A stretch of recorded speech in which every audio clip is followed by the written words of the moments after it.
Thank you very much, Mr. Chairman. I wanted to turn to the Consumer Financial Protection Bureau.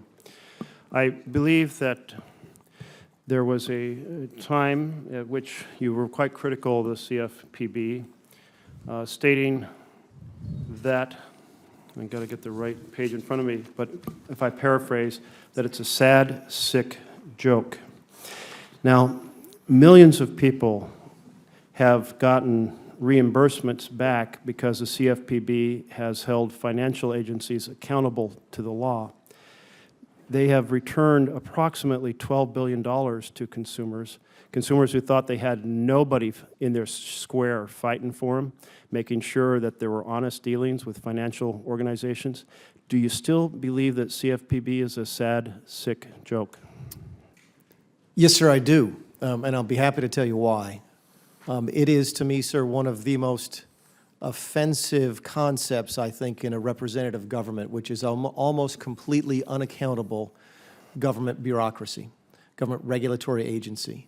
One of the most frustrating experiences I've had since I've been in Congress is people walking into my office and asking me for help and having me look them in the eye and say, I'm sorry, there's no way under any circumstance that I can help you. And that's what I've been forced to do with the CFPB. Because they are off appropriations, because we don't budget for them, because they're run by essentially a one-person dictator who believes he can't even be fired by the president but for cause, we have created, perhaps inadvertently, the very worst kind of government entity. So let me stop you there and just say, so I understand you don't like the structure of the CFPB. Yes, sir. But when you look at the fact that they have returned millions of dollars from organizations that essentially admitted, because these were largely settlements, admitted that they had misled borrowers or cheated them outside the law, isn't that a good thing to have somebody holding those folks accountable? It's a fair point, Senator. I would suggest to you there's no evidence that the same or a better result would have been reached under the regime that existed beforehand. As you know, the CFPB essentially took over functions that were already being performed by various regulatory agencies.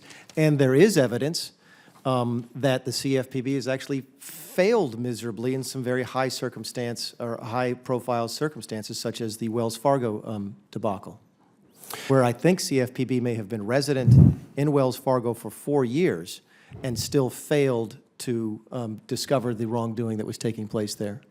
Recently, the CFPB is suing Navient, which it says, and I quote, misled borrowers, illegally driving up loan repayment for millions of students.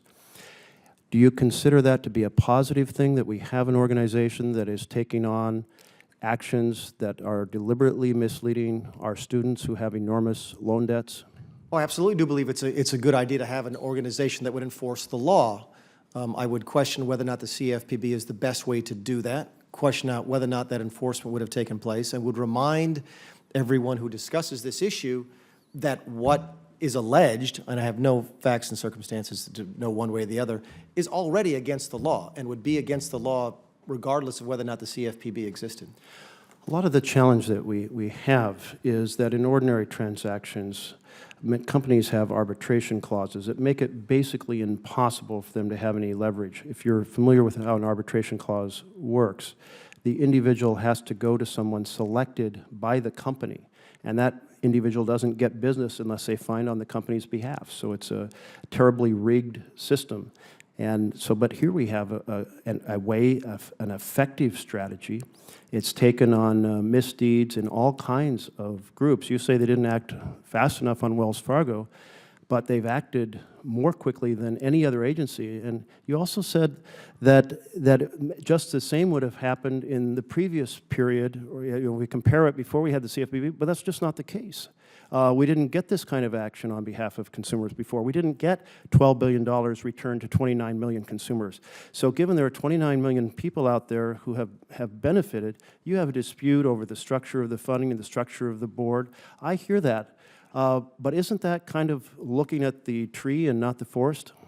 No, sir. I think that there is a fundamental objection, a principled objection to an agency that is not accountable to the people that it is supposed to serve. So, but it actually was designed this way, in fact, so it would be accountable. And you have to understand that the reason why is because ordinary citizens have very little power compared to the fabulous power concentrated in Wall Street. Large financial institutions do not want there to be a consumer watchdog that holds them accountable to the law. We finally have that consumer watchdog. We know what would have happened if we'd structured the funding differently. You would have stepped on the air hose, not you personally, but Congress, with the enormous cloud of Wall Street pushing them, would have stepped on the air hose and shut them down. And we've seen you want a type of board that has worked miserably for all kinds of other organizations where there's no quorum or it's a 2-2 tie and no action. This has actually worked. I mean, if you take a look at how to create an effective organization fighting for ordinary working Americans, I mean, this is it. Senator, all I can tell you is I've had probably more complaints about the CFPB in my office from small local banks and credit unions, which not from a big bank area, than every other government agency put together. So I respectfully disagree with you, sir. Well, I can tell you, I have Senator been Merkley, gavelled down. That it's an important debate because the president said he campaigned on fighting for working people, and this is working for working people, and it sounds like you're going to go in and say, no, don't help working people, help big banks.